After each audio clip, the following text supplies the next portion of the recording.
তোর মাসির ছেলে আমি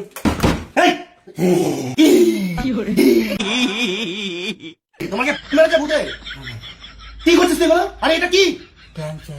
এইভাবে পাঞ্চেট করে, এইভাবে না। মাসির ছেলে, ন্যাংটো ছেলে, আর মুরগিটাকে বুকের মধ্যে ঢুকিয়েছিস কেন? টিপে টিপে মুরগিটাকে আবার হাম্পি খাচ্ছে, আর আঙ্গুলটা এরকম করে মোমবাতির মধ্যে ঢোকাচ্ছ। গন্ধ শুকছে তুমি মোমবাতি। মাসির ছেলে সব আটকা মাটকা তো। টাকা লাগবে ভূতকে ডাকছে, তুই আমাকে বলতো টাকা লাগবে। মাসির ছেলে মুরগি টিপছে, আর মুরগি চিপে তোমার মুরগিটাকে ধরে